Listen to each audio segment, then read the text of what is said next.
Okay, welcome everybody. Thanks for joining us tonight. My name is Alex Freeman from Markham Fire and Emergency Services. Welcome to the Human Library. We are happy to partner with Markham Public Library to talk to you tonight and talk to some people who may be interested in getting into the fire service. So bear with us for the next 20 or 30 minutes. We're going to be answering some of the questions provided to us, and then at the end we'll take some questions from the field as well. This is Training Officer Nicole Brugger with me. So between the two of us, we pretty much have most of the major disciplines within the fire service covered in terms of work experience. So let's get right at it. I would ask that Training Officer Brugger, you introduce yourself to the group, just talk a little bit about what your position is, where you do for work, and sort of any sort of interesting experiences you've had on the job. Sure. Hi, everyone. I'm Nicole Brugger. My current position is training officer, but I did start in the suppression side as a firefighter when I got on back in 2011. So I'm currently at headquarters with my friend Alex here. In the training division, we basically create the programs that the training or the firefighters use for their skills on the fire ground. That can be from driving to nozzle work to technical rescues. We have a team of training officers that kind of deliver skills to the firefighters to then serve you, the public. Before I got on, I was more into the customer service or hospitality industry. So I was a server and a bartender, but I did have some experiences when it came to landscaping or working with pools. But ultimately, my passion was traveling. So I did a lot of traveling and serving prior to getting on. And those customer service skills were actually very transferable into the public service department. So being a firefighter, which is awesome. Currently, I love to teach. I love to instruct. I'm also instructing outside of here. It's been a passion of mine too for a very long time. So being a training officer is really amazing. I also do the recruit coordination for the onboarding program for any new firefighters that we have too. So I am ready to take any questions that are going to be served to us tonight. Okay, and about my own career path, so I am presently a public education officer with Markham Fire and Emergency Services. I've been filling that position for the last 7 years or so. And originally, for about 6 years prior to that, I served as a fire prevention officer. And then for approximately about 10 years doing both roles, I've also taken on the added responsibility of serving as one of the fire investigators for the city of Markham as well. So as you can see between Nicole and I, we pretty much have all the major disciplines within Markham Fire and Emergency Services covered, save for alarm room operator and mechanic. My position, my present role, I do a lot of community outreach. Obviously, that's become very difficult in our physical distancing environment. But it's also presenting some exciting opportunities for us to rethink the way we go about our business. The fire department is very traditional. We're a paramilitary organization. So when we get opportunities to change and evolve, it's always been very exciting for me and to be at the forefront of that and try and lead the fire department in the future, lead that change. As inspector, I would go around and enforce the Ontario Fire Code. So that applies to occupied buildings and basically the standards that keep them safe. And then obviously as a fire investigator, going in post-fire, trying to determine what went wrong or trying to find out what agency should be getting involved in the fire. For example, if it's criminal in nature, working with our York Regional Police here, or again, if it meets one of the criteria to get the provincial fire investigators involved, I would have to liaise with them. Prior to getting on here, I completed a 3-year fire prevention technology program at Seneca College.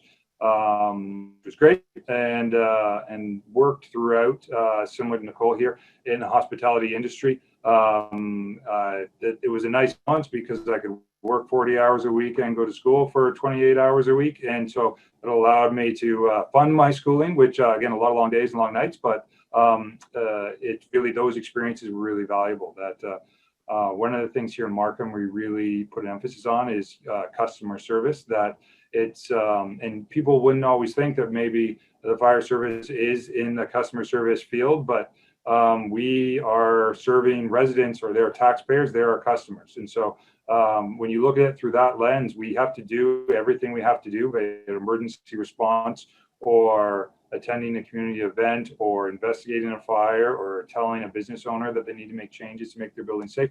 All those different roles, they have to be done with a customer service mindset, that we know, hey, we have to make things safe, or we have to help the people in need, but we also have to make sure that our customers are happy and satisfied with the service. So that's sort of our emphasis here. Prior to getting on the fire service here, I worked in the private sector on the trade side of things, doing fire alarm and sprinkler system installations in buildings for a number of years after I graduated. And again, that gave me a great hands-on experience in terms of sort of practically what it took to bring these systems to life. When we work in codes, it's all very much theoretical and based upon what's in the book, but versus when you actually have the chance to handle this equipment with your bare hands, it gives you an appreciation for what can go wrong with it, and maybe corners that can be cut, or just enables you to talk to the customers now in a more informed way. So Nicole, we'll move on to our next question here. Why did you decide to become a firefighter? Well, that is a really interesting question. A lot of people who think of becoming a firefighter, they think, the dream is kind of brewed at a very young age. They see people that they look up to in the fire service, and they have this lifelong path to want to become a public servant in the fire field. It kind of dawned on me later on in life. So at the age of 28, I had just come back from backpacking and living in Australia for a year. And after backpacking quite a few countries, I realized that I might need something a bit more stable to get me through the rest of my life, really. And a sister of mine, a sister-in-law, I should say, she is actually a captain in a neighboring department. And when she saw that I was kind of finding a hard time feeling what I really wanted to do, she suggested firefighting. And I had no idea what it was about. It wasn't until she sat me down and kind of explained all the things that we will discuss in this video that I realized that that was an avenue that was meant for me. Once getting in, I went to pre-service fire at Seneca College. It was a one-year program. There are other programs available out there that you don't have to take a whole year of your life to do. And then once I got on there, I immediately started applying. I started volunteering in other areas too, whether it be for the medical field or coaching basketball, helping out chaperone at public schools. And then I eventually got hired on with Stouffville Volunteer Department. I was there, about a year and a half, and then I was picked up as a career firefighter here in Markham. So Markham was always my first choice.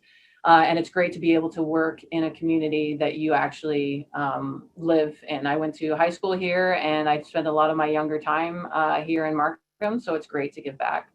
How about you, Alex? How did you get into this? It's a great question as well. Like many sort of teenagers, I guess, I was in high school, and the adults and the teachers around me told me I had to make a decision as to what I wanted to do with my life. And frankly, at the time, I probably wasn't given a whole lot of thought in terms of exactly where my life would take me. But I knew that I wanted to be involved in field that were helping people. That was something that from a very young age, I wanted to be directly connected to that in some way.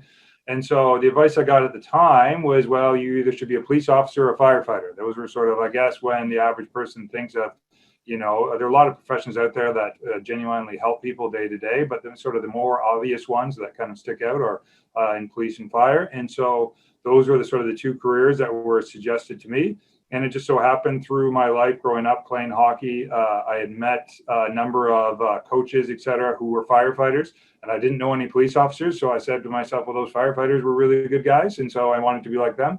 And then like many people, when I first got interested in it, I sort of thought of firefighting and the fire service as what we call fire suppression. So riding a fire truck, working out of a fire station. But then when I got myself educated about how a fire department works and sort of the team it takes to actually make an efficient fire service run, I learned about the other various roles there, and the fire prevention field definitely appealed to me, right? The idea that I could help make buildings safe and help stop fires from starting before they happen. That has always made a lot of sense to me.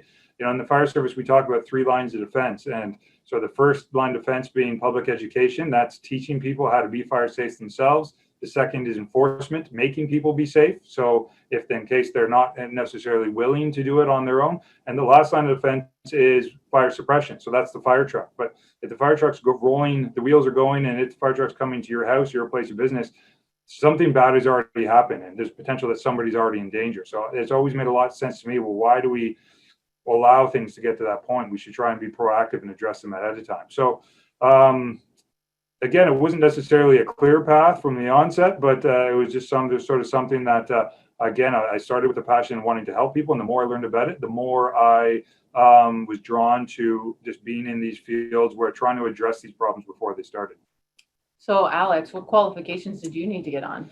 Well, so as I mentioned, when I learned about the field of fire prevention officer, at the time, sort of Seneca was seen as sort of the primary source, that program there, fire prevention technology, that if you had a degree there and finished that program, you really stood a great chance of getting a job in the fire prevention field. I think there's some other programs now at various colleges in the GTA that also run similar programs. But at the time, Seneca was the one that was mentioned to me as sort of being at the forefront of producing employable, respected people in the industry. So I went there, did a 3-year program. They have a number of programs there in the fire prevention field.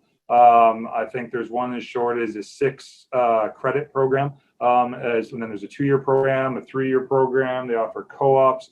When I was there, I participated in, they had a partnership with the University of Cincinnati to have courses through them as well.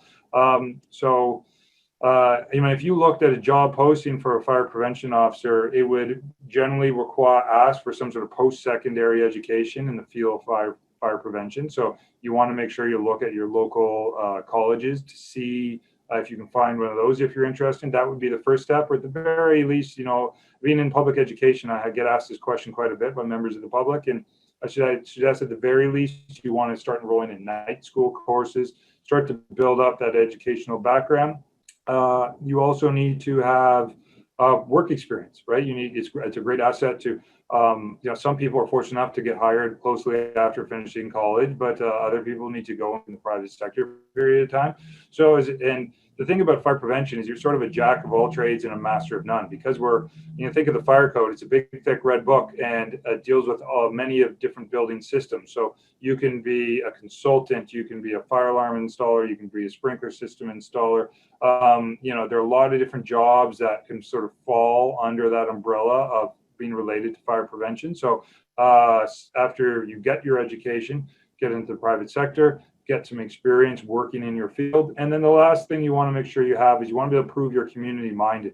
One of our former fire chiefs used to say to me that that was the number one thing that he saw candidates fall short on, that they always generally, by the time they got to see him as fire chief, they to get there, they would have had to have great educational background, and to get there, they would have had strong work experience.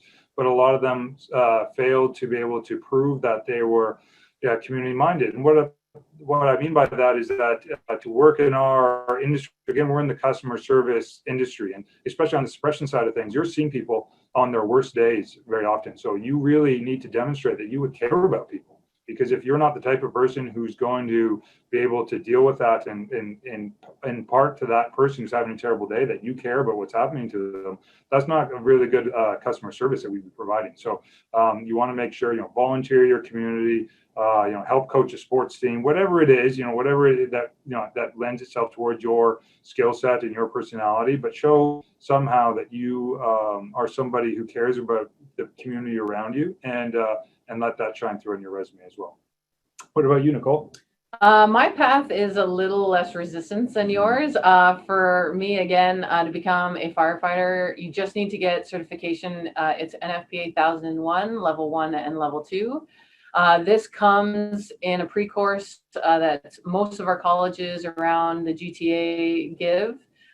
You can also do a shorter time span. There's a college available in Texas that will do it in a 3-month span. There's also some colleges locally that will do it in 3 months as well. So there are options to be able to get your NFPA certification.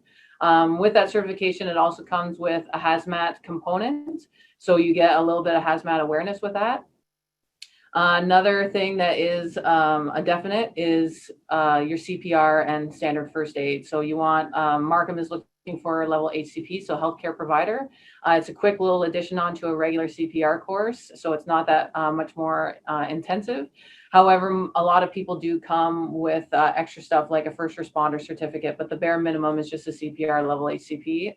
After that, we do require a DZ course. Now, you do not need to get your DZ in order to apply, but you need to be able to obtain it within your 6 months on the department. So the DZ can be taken in a weekend course. There are a lot of different schools that are around that can help you through that and make the transition really easy, and even some that provide a fire truck for you to even practice your skills on, which is super awesome. Outside of that, a lot of volunteering. As Alex was saying, it is a customer service base, but it also is trade. So people who are in the trades industry, like electrical, contracting, plumbing, any of those types of things, mechanics even, they're all assets to a team. And when everyone on your truck works together, we actually have a full complement of great tasks that we can achieve together. So a little less, requirements than our prevention side, but it does a great, have an asset for life experience. If you have any other schooling that you have gone to college or university for, everything that piles onto a nice package. Also, to become a firefighter, you need to be over the age of 18 and a permanent resident of the country. And just to sort of circle back, Nicole brought up a good point that I failed to mention, but NFPA certification has now become mandatory in the province of Ontario. So every field pretty much, and suppression included, but fire prevention, training officer, fire investigation, public education, they now have these NFPA certifications that are becoming required for you to have. So depending on what department you go to, they may require that you have it upon hire, or they may similar just be asked that you get it upon hire. But that's certainly if you can equip yourself with some of those certifications ahead of time, it gives you sort of a leg up in terms of making yourself marketable to the fire departments that are out there. So Nicole, move on to the next question. What are your job duty tasks that you perform every day or week? Well, when I first got on in the suppression side, basically when you show up to your assigned station, you're going to be doing your gear and equipment checks. You're checking the truck that everything is in a state of ready. We even check our radios to make sure they're functioning for the shift. You check your breathing apparatus to make sure your air is good to go. And then throughout the day, it is the scheduled training that is done with your company officer and the training division. And then you're just running calls throughout the day. So whatever the public needs when they need it. So you never know when a call is going to come in, what a busy shift is going to look like. And it's something different every day, which is one of the reasons why I loved getting into this. Getting into the regular routine of a 9-to-5 job just wasn't something that sat well with me, and always having something new to look forward to, always learning in your career long endeavor is amazing. So throughout training and then even on shift, it is one of the qualifications, not necessarily to be in the top shape of your life, but there is a minimum fitness requirement that you do need to maintain. And so there are gyms that are available for us to make sure we maintain fitness while we're on shift. And then outside of that, you're liaising with other departments. So you could be doing some prevention work, going in and just following up on some prevention inspections that need to be done, not inspection itself, but just finishing some paperwork. You could be going into elementary schools. All of our departments, the fire stations at elementary schools in their area, and we go in and we teach the kids about smoke alarms, calling 911. It's a lot of fun to work with the little ones on this because they get so into it and they have a lot of questions, which is always awesome. On those shifts for fire, we also do go to any Markham events that's PubEd usually creates for us, which is awesome too. We're structured behind a desk, but I also get out into the field to do some training. So right now, I'm going to work. I see what the common calendar is for all the fire trucks and what training. When I'm not doing that, I'm in a development phase. So I do research and development of any topic so that we're constantly evolving with the times. As we said, the fire service can be very traditional.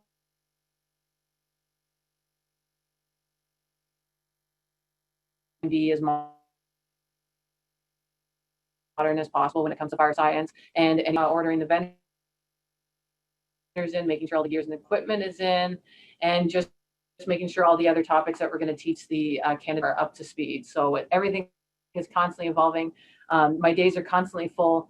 It is really never a dull moment. So I'm happy I made the transition. What about you? So as a fire prevention officer, your days are basically filled, weeks, months, years are filled with responding to either complaint or requests for inspections, or somebody check to see if it's fire safe. Now that can span from a single family unit, going in to make sure rooming house is safe, or basement apartment, or just even a family dwelling unit, to as large of a building as a fact like the Honda building here in Markham, a large industrial building, or a high-rise building like World on Young here.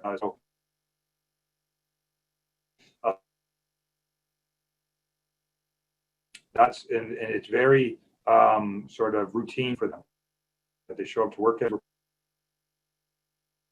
request, do paperwork, they process the reports, they go back, talk to the homeowner or the building owner, advise them what needs to be done to make the building safe, give them X amount of time to fix the building, come back, ensure it's been fixed. If that does not time, they take legal action, and then that time their days may be filled with, in fact, going to court. If the service, we have a very public image, which is great, but when you're doing enforcement, like the fire prevention officers are, it can make your job a little bit difficult at times, because people are so used to seeing us in such a friendly light. So not to need to replace your smoke alarm, as people will nod and smile and say, "Oh, thanks for the tip, Alex. I'll think about doing that." But then, so you kind of have to sometimes force the issue a little bit to say, "Well, no, this is something you have to do, and we're going to make sure you do it." And so that job is, it's rewarding in that you're making buildings safe. I transitioned to public education, looking range in terms of my job is, while it's not the same task as what Nicole just described, it's of the same where it's something different every day as a public, not face to face, but Zoom face to face, or other times a lot of program development and implementation every school, but I'm actually sort of administering the program as a whole, making sure that it's being run efficiently, evaluating it after the fact, making sure that the customer is satisfied, that they're learning something, and that asking for feedback from them to how we can tweak and improve it. But then I get to do other stuff too, grant applications, purchasing. So it's really just more of a mixed bag, where it's not, I like to call it progress based. There's a sort of a fire prevention job I would describe more as operations based, right? There just comes in, work comes out, but they deal with it. Public ed, you really have more of an option to, you develop it, you pitch it, you get it approved.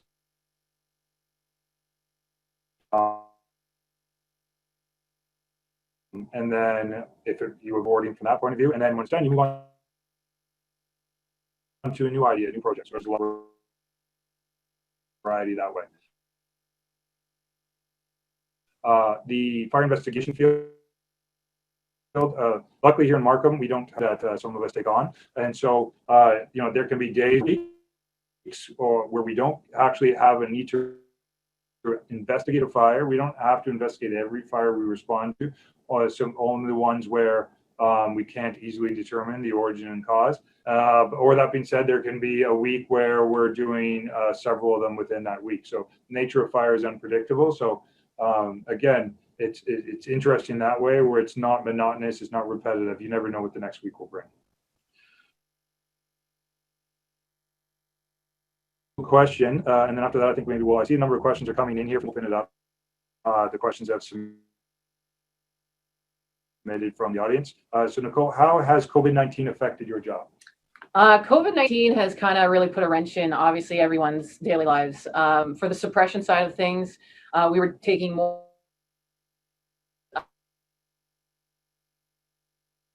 with the PPE. We were doing COVID screening on doors. only one door entry. You have to answer all your questions. We were doing the sanitize, wearing masks in the peak of it around the station all shift long. Definitely taking the precautions when going towards medical calls with patients. And it was really just an adjustment that everyone had to make that now we're starting to get used to. When it comes to the more office side or the training officer side, during the peak of it, we were working from home, brief and stop, obviously, when the public has a pandemic. So the firefighters are working and they still need to get trained and keep up to certification on things. So we were coming right back in when it was deemed that, you know, things were sort of under control and we kind of understood what transmission looked like. And, you know, we ended up being extremely progressive. We had a lot of research and development that was finalized when we were able to. And once we came back, it was just full implementation of all sorts of programs. So it really gave us kind of some time to reset and redistribute putting out. But it did really, you know, slow things down. So now we have to be extra careful when we go into a fire station. You know, we're wearing our masks. We're keeping our distance between staff members. So we've made the necessary precautions. But again, fire service is 24 hours, and it's not like we can take a break from that. So, you. So many of the things Nicole just mentioned in terms of the immediate impacts of, so we're a paramilitary organization, which means we're very traditional. So our work from home is generally not in our vocabulary. First sort of came on the scene here in March. We were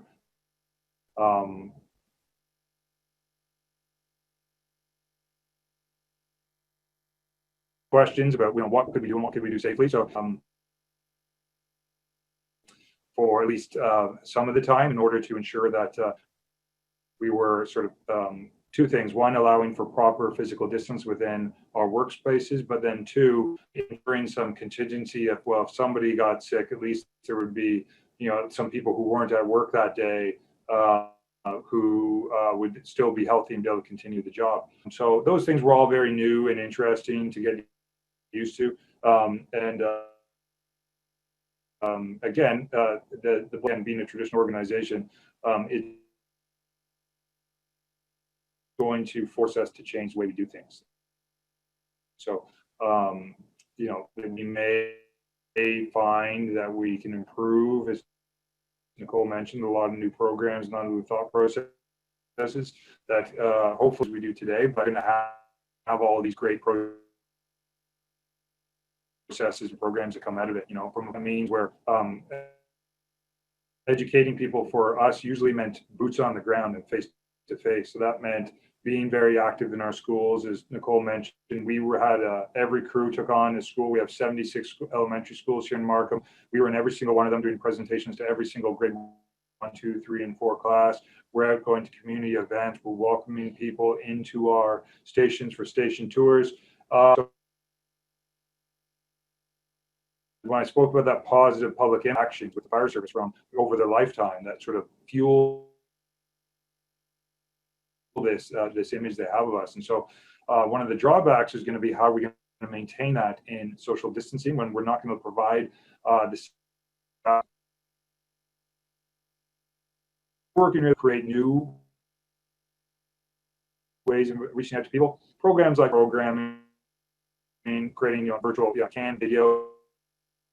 We just released a canned fire truck tour video to try and replace at least the old service of coming in to look at a fire truck.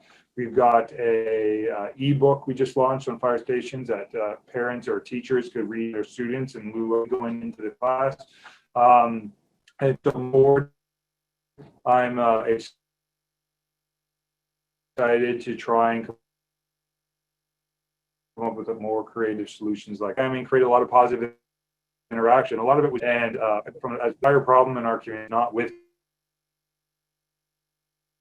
children. We don't have a problem with children not exhibiting fire safe behavior. We have a problem with adults not exhibiting fire safe behavior.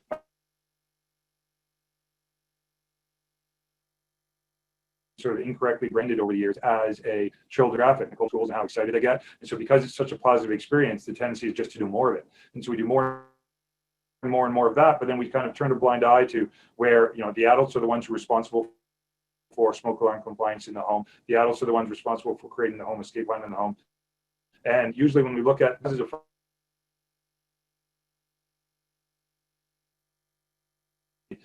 there's generally related to some sort of careless behavior that's occurred by the adult in the home, not by the children. They allow us to shift some of our efforts towards addressing that adult demographic. So I think that covers questions we were asked to cover during this human library. Maybe present the question time. Hi, Alex. Your bandwidth is pretty low and keeps freezing as far as video is concerned. There are a few questions in the chat. So let me just scroll up here. So thank you for taking the time to talk to us about Markham Fire and Emergency Services. My question is, what does a typical day in recruit school look like, and how does the curriculum differ from the pre-service curriculum? Oh, that's a great question. So Mark, again, as we evolve with, you know, the future recruit curriculum to be more of the means for Markham. So basically the first week when you come in, you're going to be introduced to all the fire chiefs that we have, the platoon district chiefs, you know, chief of prevention, to go through some onboarding with human resources. And then once we finalize all those sort of in-class things, that's when we get into the meat and potatoes of everything. PA certification at the 1001 level, which makes it very, very easy for Markham to kind of skim through some of the material and Markhamize our content. So where we differ now from pre-service will have, maybe they'll touch on 500 different topics, but Markham, we can kind of just gear towards what is important for us and how we do things with our equipment and our tactics. In pre-service, it is accustomed to follow a check sheet. So how to hit a hydrant. Here's 15 steps on how to water from a hydrant safely. Well, Markham, we're now making that efficient towards our tools,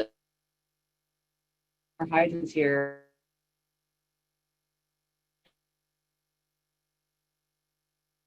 Is we get people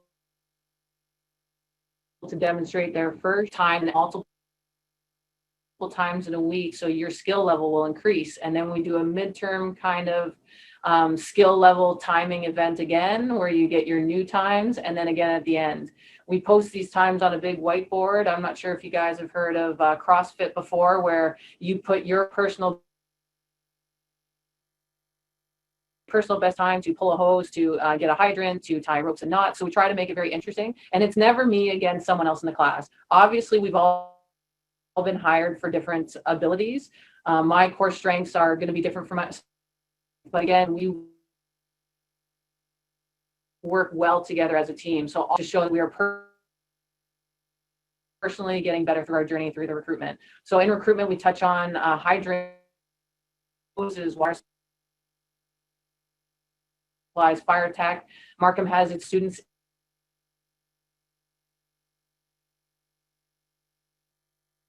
see a flashover event happen over their heads. We also go out our strategies and we start putting scenarios together so they can demonstrate their skills all threaded in. So where this differs from the college programs is the repetitive. Your best colleges are get you to pass to a certain certification. So we are now determined to produce the best candidates. Thank you, Nicole. What are the biggest challenges a first-year firefighter faces, and what advice would you give them? How does Markham go above and beyond with customer service to its residents? So being a new firefighter in Markham, I think a lot of people aren't used to being holidays, Christmases. You're now away for birthdays, away from your families. and you're away your home bed, and you're at least, twice a week, multiple times a year, missing those big dates. So people aren't accustomed to having to choose between, going to a family dinner, a very big anniversary, and going to work. Nature of the fire service, we all have shifts to do, and eventually that adjustment can be difficult for people. Also, the long shift hours. Our shifts here are 24 hours long. So trying to keep busy in those times, it can be a challenge to someone who's not a self-starter. So if think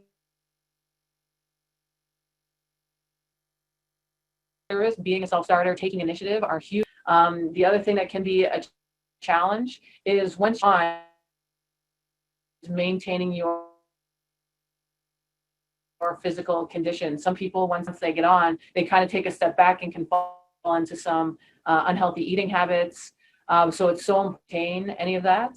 When transitioning into the fire service, there's no secret that you will see some things that are not typically normal in your life. Challenging calls, people in distress, traumatic incidents. So trying to get used to now seeing things that you, I guess, saw on TV, it looks a bit different in person. So having a good support group at home and knowing you have a great support group at work is key to help getting through some of those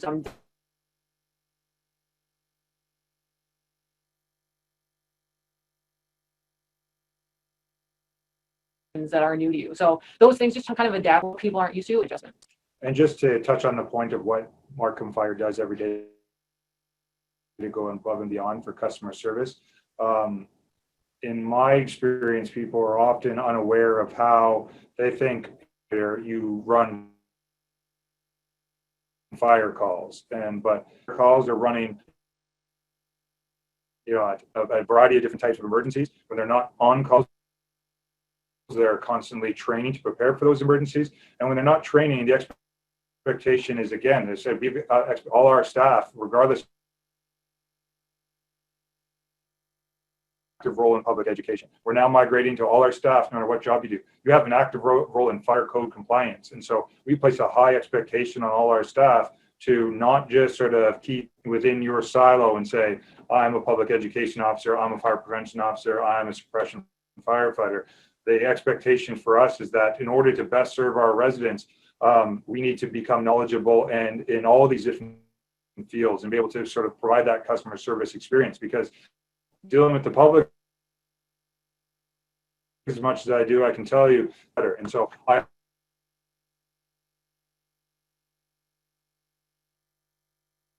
don't know anything about, so some specific that's used on the fire trucks, and I've never laid hands on it. But but saying I don't know is not real service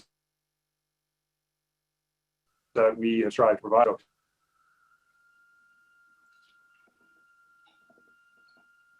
For people to be knowledgeable, right? And it doesn't mean that I'm going to be as knowledgeable as I am in terms of code compliance, but the expectation is that everybody is in that role in keeping our community safe, educating our community, and again, efficient emergency responses. Thank you, Alex. Is there some sort of contact information I can give to someone about becoming a training officer? Like, is there like perhaps an email where they can find more information, or? Sure, if you want to give them my email. Okay. rugger@markham.ca. Yeah, I'll put it in here. Another person asks, is Markham hiring firefighters this year? If so, how many? Are in the middle of a recruitment right now, so people should be called for interviews. This is the same group that we tried on in the spring, but due to COVID, we had to cancel the class. So we did another quick startup to see who was still available. So we will be running a recruit class this fall, which unfortunately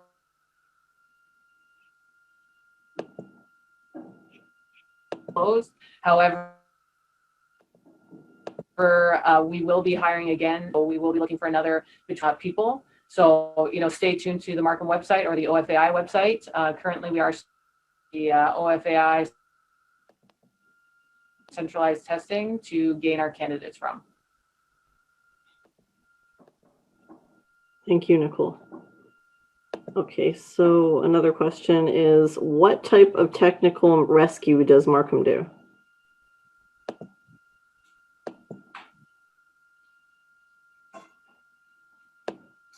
A lot of actual technical rescues now. We do water and ice rescue.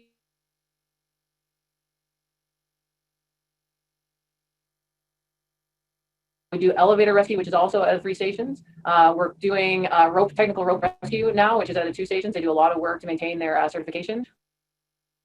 We have confined space that will be coming down the pipe eventually, which is that's one of the programs that we need to develop right now. We also have a great AutoX instructor group right now that is going about and teaching 1006 vehicle rescue. So there's a lot of stuff that we currently we are looking to do an awareness level potatoes, and that pretty much covers all of the big issues out there.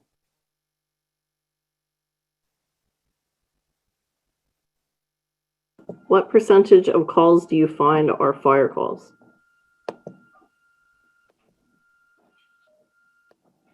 So in one of my roles as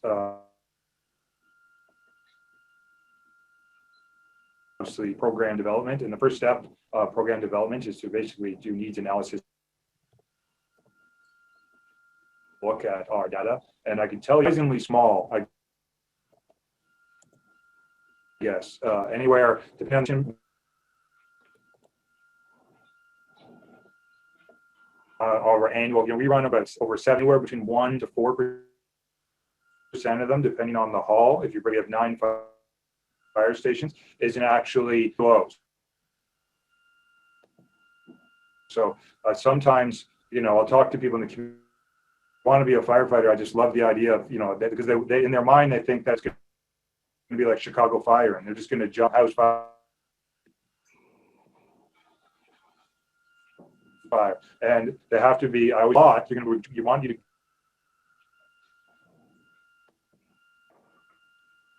is that you're doing so much more than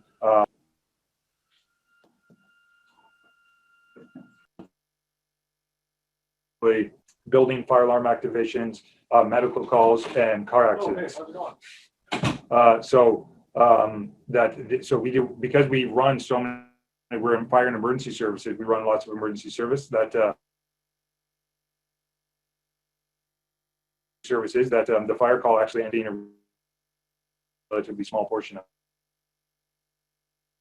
So at this time, I just wanted to say thank you, Markham Fire, for joining us. Thank you, Alex and Nicole. This has been a very informative session, and thank you all for attending. Have a great evening.